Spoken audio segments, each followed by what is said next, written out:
చలో అందరికీ శనార్థులలో టీవీ5 సమర్పించు మాస్ మలన ముచ్చట్లకు స్వాగతం. వచ్చేసిండు మీ నర్సికాక. ఇక అరుచుకుందాం రారులు అయ్యాల్టి మోక. ఆగనే తెలంగాణలో కాంగ్రెస్ సర్కారు ప్రజాపాలన విజయోత్సవ సభలు జోర్దార్ మీద చేస్తున్నదనుకో రాదురి. తెలంగాణ అంతా ముఖ్యమంత్రి తిరుక్కుంటా ఓపెనింగ్లు చేసుకుంటా అభివృద్ధికి శ్రీకారం చుట్టినాం. తెలంగాణకు ప్రాకారం కట్టినాం. ఈ ప్రకారమే ఇక పోతూనే ఉంటాం. ఎవరు ఎన్ని మాటలు మాట్లాడినా తెలంగాణ ఆకారాన్ని మొత్తం తీర్చి రూపు దిద్ది ఎక్కడిదక్కడ చేసి దిద్ది దీపం పెడతామని జోరు మీద చెప్పుకొచ్చిరు. ఇక కోటాను కోట్ల అభివృద్ధి ముందలున్నది. తెలంగాణ ప్రజలు బేఫికర్ ఉండాలి. ఇవాళకి ఏమైంది, ఇంకా చాలా ఉంది ముందల. ఇప్పుడు కొంచెమే అయింది. అందుకనే ప్రజాపాలన విజయోత్సవ సభలు జరుపుతున్నాము. జోర్దార్ మీద ఉండాలి. ప్రతిపక్షాలు చెప్పే ముచ్చట్లు వినొద్దు. ఏదున్నా మేము పాలకపక్షం ఉన్నాం, మేము చేస్తాం, మేము ఉన్నాం మీకు అని మస్తుగా భరోసిస్తున్నాడు ముఖ్యమంత్రి. ఒక్క పాలి తిరిగి చూసొద్దాం మరి ఎట్లెట్లుంది, ఏం సంగతి, విజయోత్సవ సభలు ఎట్లయితున్నాయి, జనం ఏమనుకుంటారు, అంతా పూసగుచ్చినట్టు గుండుగుత్త పెట్టి దండల దారం ఎక్కించినట్టు చూస్తే అయిపోతుంది కదా.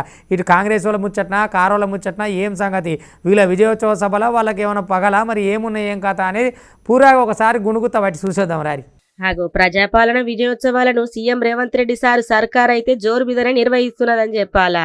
ఇక ప్రజాపాలన విజయోత్సవ రెండో సభ కాడికి పాల్గొనేందుకు రాజన్న సిరిసిల్ల జిల్లా ఏమలాడ కాడికి ఇక సీఎం రేవంత్ రెడ్డి సార్ పోయి ఇంకెట్లా చేద్దాము, ఇంకేం కావాలా ఏంది అనే ముచ్చట మీద మొత్తానికైతే నజరేసినట్టు కొడుతున్నదిల్లా.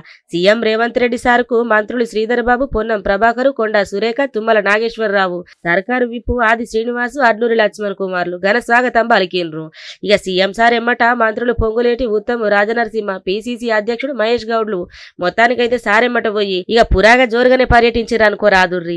10 సంవత్సరాలు చంద్రశేఖరరావు చేయలేని పనులన్నిటిని కూడా పడావు పెట్టిన ప్రాజెక్టులన్నిటిని కూడా తిరిగి పునః ప్రారంభించి ఈరోజు ప్రభుత్వం ముందుకెళ్తుంటే ఆయననేమో ఫామ్ హౌస్లో వండుకుంటాడు, వీళ్ళిద్దరేమో మన కాళ్ళల్లో కట్టబెట్టనికి తిరుగుతున్నారు. ఏలేశ్వరం పైన శనీశ్వరుడు వదలేదన్నట్టు 10 ఏళ్ళు ప్రభుత్వం నడిపినాడు. 10 నెలలు కాకముందే నువ్వు దిగిపో మేము కూర్చుంటామంటారు. 10 ఏళ్ళు కూర్చున్నారు కదా, ఏం ఎలుగబెట్టారు, ఎలుగబెడితే ఏం ఎలుగబెట్టారో చెప్పండి. 10 ఏళ్ళు మీరు చేయలేని పనులు మేము చేస్తుంటే మీకు కడుపు నొప్పి వచ్చిందా, మీకు కాలు నొప్పి అయిందా, ఏం నొప్పి అయింది, మీకు ఏడ నొప్పి లేస్తుంది నాకు అర్థమవుతలేదు.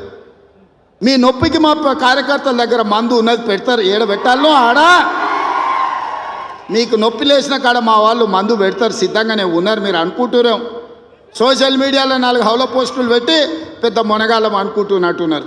ఆగో చూసిరు కదనుల్లా. ముందుగాల సీఎం రేవంత్ రెడ్డి సారు మంత్రులతోటి కలిసి ఇక యమలాడ కాడున్న రాజరాజేశ్వర స్వామి గుళ్ళకు పోయి ఇక దర్శనం చేసుకున్నాడు. అటెనకషికి యమలాడ సభ వేదిక కాడికి చేరుకొని ఇక సిరిసిల్ల 26 కోట్లతోటి నిర్మించిన జిల్లా ఎస్పీ కార్యాలయాన్ని సీఎం సారు సురు చేసిండుల్లా. ఇక మొత్తానికి ఏపీకి తాగునీటి కష్టాలు లేకుండా చేస్తాం. ఏదేమున్నా గాలి పంకట్ లెక్క గలీజ్ పనులు చేయం మేము. ఏదైతే బడ్జెట్ అన్నామో, ఏదైతే ఖర్చు అన్నామో, ఏదైతే పని అన్నామో, ఏదైతే అభివృద్ధి అనుకున్నామో, ఏదైతే నదులు తాగునీటి అనుసంధానం ఏదైతే ఉన్నదో అది పురాగా చేసి చూపిస్తాం. మాటలు చెప్పే సర్కారు కాదు కూటమి సర్కారు. అది మాటలు చెప్పి గాలికే గాలిపడిగా తిరిగినట్టు తిరిగితే ఏమైంది, మొత్తం గాలి తీసి ఇంటికి తోలిరు కదా. అగో గట్ల అన్నట్టు గసంటి సర్కారు కాదు కాబట్టి ఏపీ జనాలు ఎట్లా ఎన్నుకోవాలో గట్ల ఎన్నుకున్నారు. ఇక ఇప్పుడు నదుల అనుసంధానికి కూడా ఇప్పుడు ముఖ్యమంత్రి చంద్రబాబు నాయుడు శ్రీకారం చుట్టింది అనుకో రాదురి. ఇక పైసలు ముచ్చట కాదు, మన పరపతి ముఖ్యం, మనకి అవసరం ముఖ్యం, మన ఆకలి ముఖ్యం, మన పరేషాన్ ముఖ్యం. పరేషాన్లు తీరిపోవాలి. తాగునీటి సమస్య ఏపీ కూడా ఉండొద్దు. మొత్తంగా ఏపీ ఎట్లా ఉండాలి, కడిగిన ముత్యమోలు ఉండాలి, స్వర్ణాంధ్రప్రదేశ్ కావాలి.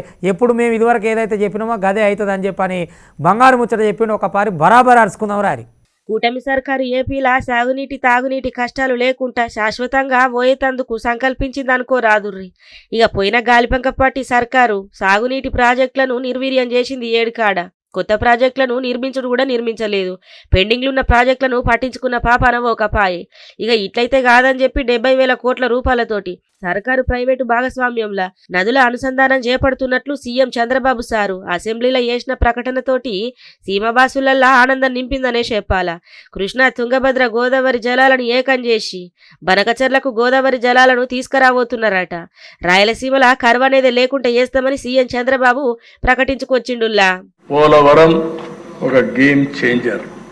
పోలవరం పూర్తయి నదుల అనుసంధానం చేయగలిగితే ఈ రాష్ట్రం నెంబర్ 1 రాష్ట్రం అవుతుంది. పనులకు శ్రీకారం చుడుతున్నాం. ఈరోజు కూడా ఎక్స్పర్ట్స్ కమిటీ కొన్ని సూచనలు ఇచ్చింది, అవి కూడా తీసుకుంటాం. పగడ్బందీగా పోలవరం పనులు ఏ విధంగా చేయాలో చేస్తామని చెప్పి కూడా నేను మీకు తెలియజేస్తున్నాను. దీనికి డబ్బుల కొరత లేదు. 12,157 కోట్ల రూపాయలు ప్రస్తుతానికి మొత్తం శాంక్షన్ చేశారు.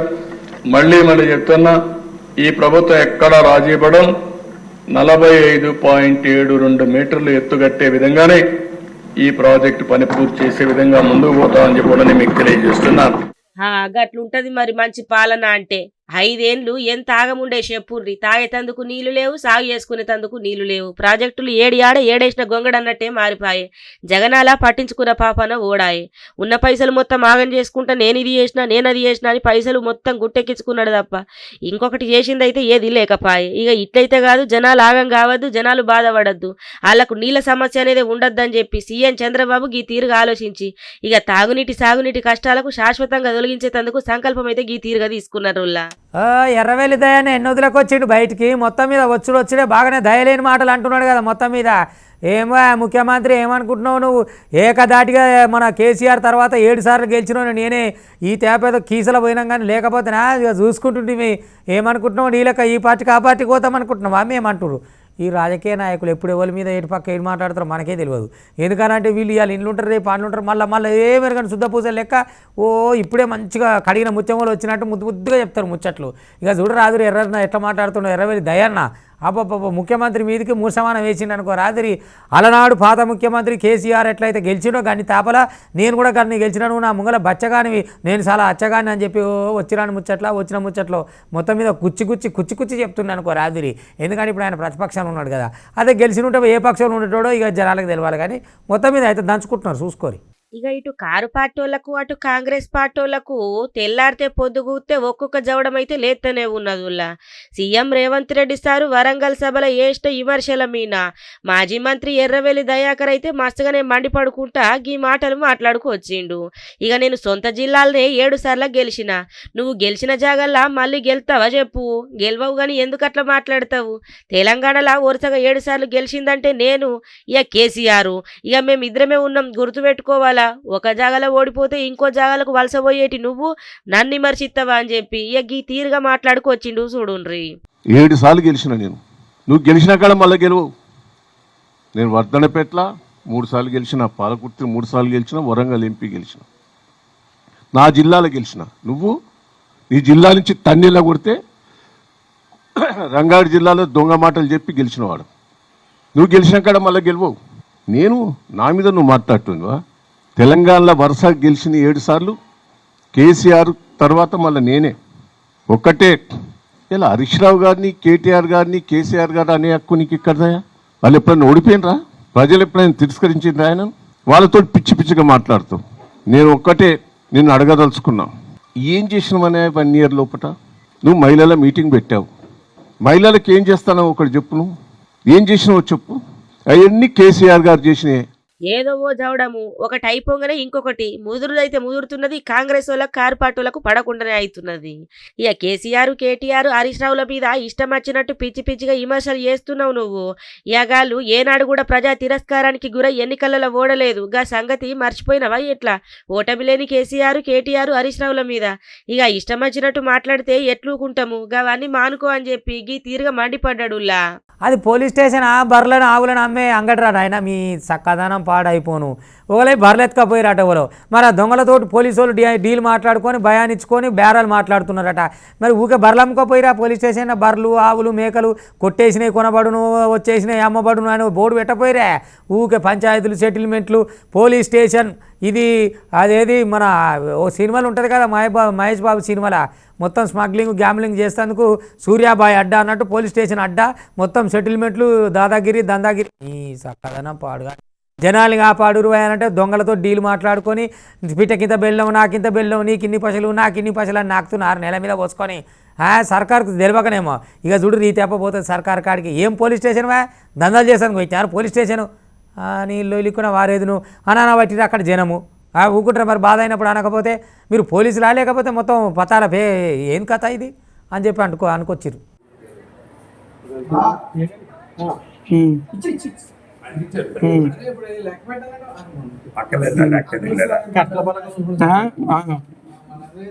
అంతే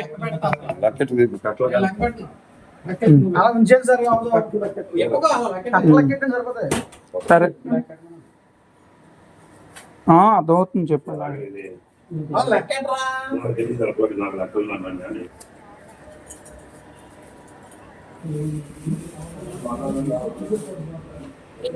సర్కారిచ్చే జీతం జాలతలేనట్టున్నది పాపం గీ పోలీసోళ్లకు. సెటిల్మెంట్లు చేసుకుంటా దర్జాగా మంచిగా జీవనం సాగిస్తున్నారు.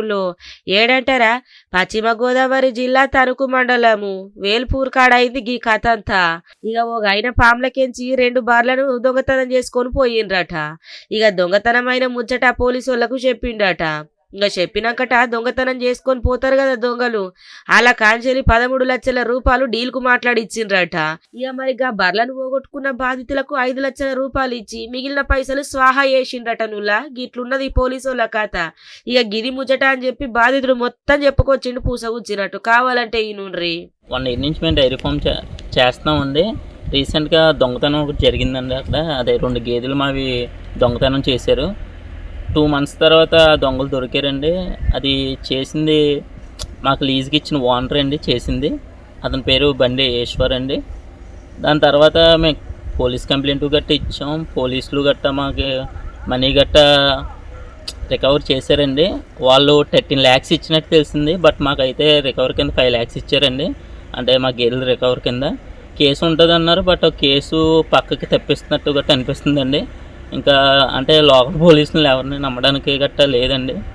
కేసు అనేది పక్కదారి పట్టేస్తున్నట్టు అనిపిస్తుంది సార్. ఆగో ఇన్నారు కదా నువ్వు లగ్గదన్నట్టు. ఇక మంచిన కూర్చున్న జాగల ఒక్క రోజులో 10 లక్షలు వచ్చునంటే మామూలు ముచ్చట్నా చెప్పుండ్రి. ఇక ఇంకేంది, గిసొంటి దందాలు రావాలా, సెటిల్మెంట్లు చేయాలా, చిన్నగా మెల్లగాలకు పడేయాలా, మిగిలినయని ఉంచుకోవాలా, గిదే నడుతున్నదట. గత 25 సంవత్సరాల కాంచెల్లి తనకు సర్కిల్ పరిధిలో పనిచేసుకుంటా సెటిల్మెంట్కి బాగా అలవాటు పడ్డారట మరి పోలీసోళ్ళు. గీసొంటి ఆరోపణలు మస్తుగానే వస్తున్నాయట ఎప్పటి కాంచెల్లో. పోలీసులు నిందితులతోటి చేతులు కలిపి నాకు అన్యాయం చేసిండ్రని బాధితుడైతే చెప్పుకోవచ్చు. కేసు మాఫీ కోసం స్టేషన్లోనే సెటిల్మెంట్లు రికవరీ సొమ్ములా ఇక సగం నొక్కేసుకున్నారట. నుల్లా గిట్లున్నది ముచ్చట. పోలీస్ స్టేషన్ అంటే న్యాయం జరుగుతుంది కానీ గింత అన్యాయమా నుల్లా?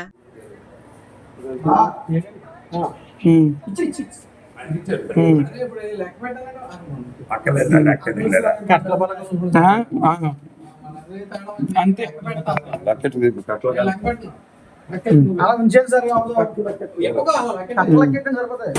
సరే అర్థమవుతుంది చెప్పాలి.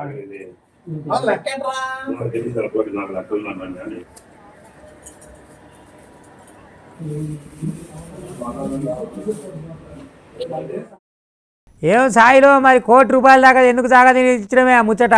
నెంబర్లు ఇచ్చుకుంటప్పుడు ముద్దుగానే ఉండే, పుచ్చుకుంటప్పుడు ముద్దుగానే ఉండే, హాయ్ అన్నప్పుడు మంచిగానే ఉండే, హలో అన్నప్పుడు మంచిగానే ఉండే, ఎర్ర లవ్ గుర్తులు పెట్టుకోను, పువ్వులు పెట్టుకొని ఈడ కలుస్తావా ఆడ కలుస్తావా వచ్చిరాని ముచ్చట్లన్నీ పెట్టుకొని వెనక చీరి నాకు పానం బాగాలేదు భూమి పంచాయతీ ఉందన్నా కానీ ₹1,00,00,000 మీదనే ఇచ్చినవి. ఏ మొక్కను చూసి ఇచ్చినావు, ఎట్లా వాడుకున్నావు. ఇప్పుడు మళ్ళీ మీదికెళ్ళి సారు నేను మోసపోయినా అని పోలీస్ స్టేషన్ దాకా పోతివి. మరి ఈ బుద్ధి హలో అంటప్పుడు ఆయ అంటప్పుడు తెలియదు. అవతల ఆడోళ్ళు అయితే చాలు, డీపీలు ఉంటే చాలు. ఇక ఆమె చూడరాదు మహాసాధ్వి, ఆమె ముఖం పెట్టకుండా అలా చెల్లె ఫోటో పెట్టిందట. హలో అంటే హలో అన్నది, కిలో అంటే కిలో అన్నది, ఆఖరికి నాకు చెలో అన్నది, మొత్తానికి మూల్యం పెట్టుకుని. ఏం పంచాయతీలు ఈ ఆన్లైన్ పంచాయతీలు, పైసలు అవి ఏంటివి అన్నట్టు ఆడామైతే చాలా ఇక ఇస్తూనే ఉంటారా. అసలు ఈ మొగోళ్ళకి బుద్ధి లేదు మొదగాల. మరి మీరు అసలు కౌసు సొల్లుగా అరుస్తున్నప్పుడు వాళ్ళు హాయ్ అంటారు బాయ్ అంటారు, వెనకచీరి మొత్తం ముల్లి వేస్తారు. గిట్టే జరగాలి పట్టు. ఇక ఈ నడుమ సోషల్ మీడియా వాడకం మామూలుగా కాలేదు. అన్లోటి ఫేస్బుక్ కాంచెల్లి సైబర్ మోసాలు జోరుగానే వస్తున్నాయి. ఎవరన్నా అందంగా ఉన్న పిల్ల మెసేజ్ చేస్తే చాలు ఎగిరి గాలే తేలుకుంటా అబ్బా అని చెప్పి అడిగినని పైసలు ఇచ్చి అటెనక సిక్కి మోసపోయినామని పోలీస్ టౌన్ దాకా వచ్చి ఇక గిసొంటి ముచ్చట్లు ఎన్నింటలేం చెప్పుని రోజుకు 10 గాల బాగానే వస్తున్నాయి. ఇక ఇప్పుడు కర్నూలు జిల్లా పత్తికొండ కాడున్న చక్రాల కాడ గసొంటి ముచ్చట్నే ఒకటి అయిందుల్లా. ఇక ఇప్పుడు పెద్ద టాపిక్ అనే చెప్పాలా దీన్ని. ఇక చక్రాల ఊరికి చెందిన లావణ్య అనట ఆమె పురుగుల మందు తాగి ఆత్మహత్యానికి ప్రయత్నించిందట. దీంతో ఆమెను పత్తికొండ దవాఖానకు పట్టుకొని పోయినట గాళ్ళు ఇంటోళ్ళు. అయితే ఏంది ఎందుకు తాగినామని చెప్పి విచారణ మొదలు పెడితే పోలీసులకు అసలైన ముచ్చట్లు మొత్తం బయటకు వచ్చినాయి. హైదరాబాద్కు చెందిన సాయిలనే కాంచెల్లి ₹1,20,00,000 లావణ్య కాజేసినట్లు ఆరోపణలు వస్తున్నాయట. ఫేస్బుక్లో ఆమె చెల్లె ప్రియాంక పోటువతోటి అకౌంట్ క్రియేట్ చేసుకున్నదట లావణ్య. అయితే గా ఫేస్బుక్ అకౌంట్ తోటి హైదరాబాద్ కు చెందిన సాయిల్ తోటి పరిచయం పెంచుకున్నదట, జర్రంతా షాటింగ్ చేసిందట, అటెనక చిక్కి నంబర్లు పంచుకున్నారట. ఇవన్నీ అయినాక వాట్సాప్ లో షాటింగ్ అట, తర్వాత ఫోన్లు మాట్లాడుకున్నాడట. ఇక ఇక్కడ దాకా మంచిగానే ఉన్నది కానీ నాకు పైసలు కావాలా, నా ఇంట పరిస్థితి మంచిగా లేదు, నేను దవాఖాన్లకు పోవాలా, నా భూమి జవడంలో ఉన్నదని చెప్పి ఇక ఒక తాప అనుకుంటా ఓ 1,20,00,000 రూపాయల దాకా మంచిగానే గుంజుకున్నదట. ఇంకా మరి ముచ్చట మొత్తం తెలిసటాల కంటే అయినా పోలీసుల కాడికి పోతే అసలు కథ అంతా బయటపడ్డది. ఇక చూడుండి సాయిలు, ఇక చెప్పుకరా. గత 6 సంవత్సరాలుగా 2018 నుంచి డబ్బులు అడగడం పెట్టింది. అలా 1,20,00,000 రూపాయలు ల్యాండ్ కోర్టులో నడుస్తుంది. పోలీసు వాళ్లకు అమ్మిన వాళ్ళు మోసం చేస్తున్నారు, డబ్బులు ఇవ్వట్లేదు, వాళ్ళు రకరకాలుగా చెప్పుకుంటూ హాస్పిటల్ రీత్యా, ఆరోగ్య రీత్యా అన్ని రకరకాల మాయ మాటలు చెప్పుకుంటూ మోసం చేస్తున్నన్నే కాదు, మరి చాలా మందిని కూడా అబ్బాయిలను మోసం చేయడం, అమ్మాయిల ఇంట్లో ఫ్రెండ్షిప్ చేసుకుంటూ వాళ్ళ ఇంట్లో దూరి బంగారం తీసుకురావడం, రకరకాల చాలా మోసాలు చేసింది. మరి ఈ అమ్మాయిని పోలీసులు కానీ మీడియా మిత్రులు కానీ అమ్మాయి పైన నిఘా పెట్టి అమ్మాయి యొక్క బయోడేటా మొత్తం తీసి ఏమేమి చేసింది, ఫ్రాడ్ చేసింది, ఎట్లా చేసింది అనేది చేసి నాకు తీసుకున్న డబ్బులు ఇప్పించగలరని మనవి చేస్తా ఉన్నాం. ఆగో ఇన్నారు కదా, సాయిలు పాపం మోసపోయిండని ఇప్పుడు తెలిసినట్టున్నది పాపము. ఇక ఏకంగా 1,20,00,000 రూపాయలు సాయిల్ నుంచి లావణ్య వసూలు చేసింది. ఆఖరికత్తే లావణ్య మోసం తెలుసుకున్న బాధితుడు సాయిలు నాకు న్యాయం చేయాలని చెప్పి పత్తికొండ పోలీస్ టౌన్ కాడికి పోయిందట. ఇక ఈ ముచ్చట మీదకెళ్ళి మొత్తానికైతే పంచాయతీ జోరుగానే నడుతున్నదిలా. జర భద్రంగా ఉంటేంది, ముక్కు ముఖం తెలనోళ్ళు ఆ ఫేస్బుక్లల్లో వాట్సాప్లల్లో మంచి ఫోటో పెట్టుకొని మెసేజ్ చేయంగానే హబ్బా ఇక అయిపోయి నాకు అందమైన అమ్మాయి దొరికిందని అడిగిన పైసలు ఇస్తే ఏముంటది, ఆఖరికైతే గుండు కొరుగుడు తప్ప ఎగ్గిట్లే ఉంది ముచ్చట. ఇంకా గివన్నట్టు ఇవాటి టీవీ5 సమర్పించు మాస్ మల్లన్న ముచ్చట్లు చూస్తూనే ఉంటుంది. మళ్ళీ రేపు ఇది వరదాకా మీ టీవీ5 ఇవి ఉంటా.